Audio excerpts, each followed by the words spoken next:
नमस्कार बंधुरा test best रेसिपिते सबाइके स्वागत। हाथे यदि समय कम थाके बा रोज रोज भाबछेन जे रुटी परोटार साथे कि बानाबेन ताहले बेगुनेर एई रेसिपिटा एकबार बानिये निन, खेते अपूर्व स्वादेर हय। और आमादेर प्रत्येकेर बाड़ीते जे समस्त उपकरण थाके सेई सब उपकरण दिये किन्तु एई दारुण टेस्टी रेसिपिटा बानिये नेওয়া যায়। तो रेसिपिटा बानिये निले किन्तु बाड़ीर छोटो थेके बड़ो सबाई आंगुल चेटे खेते बाध्य हबेन, एतटाई टेस्टी हय এই রেসিপিটা খেতে। তো বেগুনের এই রেসিপিটা বানানোর জন্য আমি এখানে একটা বেগুন নিয়ে নিয়েছি। তো সবার প্রথমে বেগুনটাকে কেটে নিতে হবে। তো আমি বেগুনটাকে দেখুন ঠিক এই রকম টুকরো করে কেটে নিয়েছি। আর বেগুন কেটে নেওয়ার পর অবশ্যই করে বেগুনটাকে কিন্তু মিনিট 5 জলের মধ্যে ভিজিয়ে রেখে ভালো করে জল ঝরিয়ে নিতে হবে। এবার এই বেগুনের মধ্যে একটু লবণ, তার সাথে সামান্য একটু হলুদ আর একটু লঙ্কার গুঁড়ো দিয়ে ভালো করে মশলাগুলোকে মাখিয়ে নেব।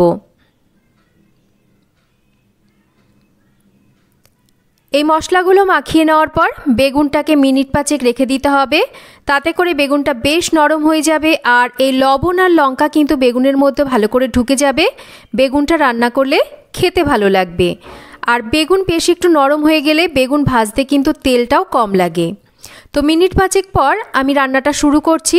তো গ্যাসের ওপর একটা কড়াই বসিয়ে তেল ভালো করে গরম করে নিয়েছি। এবার লবণ হলুদ লঙ্কার গুঁড়ো মাখিয়ে নেওয়া বেগুনগুলোকে তেলের ওপর ছেড়ে দিয়ে ভেজে নেব। তো মাঝারি আঁচে রেখে আমি বেগুনগুলোকে একটু ভেজে নিচ্ছি।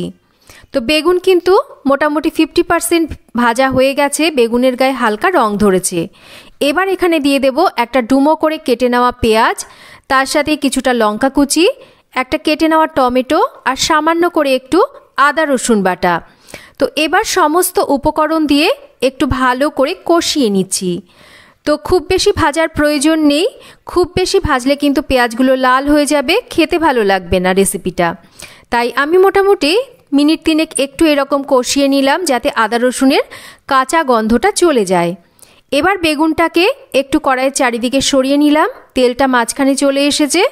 দুটো ভেঙে নেওয়া ডিম, সামান্য একটু লবণ, একটু লঙ্কার গুঁড়ো আর তার সাথে একটু গোলমরিচের গুঁড়ো দিয়ে এবার ভালো করে ডিমটাকে বেগুনের সাথে এই রকম নাড়াচাড়া করে রান্না করে নিতে হবে। তো খুব ভালো করে কিন্তু ডিমটাকে একটু রান্না করে নিতে হবে, না হলে ডিমের আষ্টে গন্ধ থেকে যাবে, খেতে ভালো লাগবে না। তো আমি খুব ভালো করে ডিমটাকে বেগুনের সাথে এই রকম নাড়াচাড়া করে ভেজে নিয়েছি।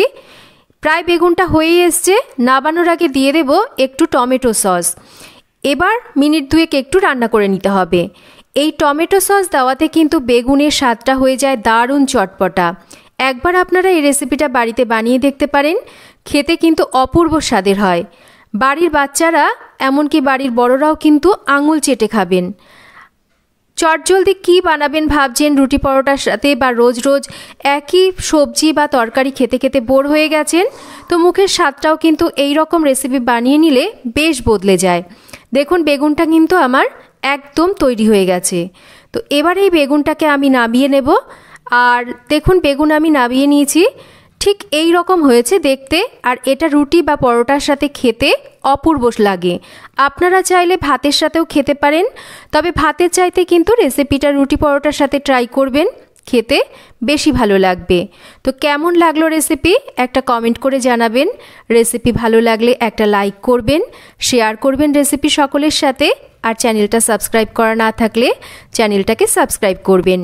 সবাই ভালো থাকবেন, আবার ফিরে আসবো নতুন কোনো রেসিপি নিয়ে।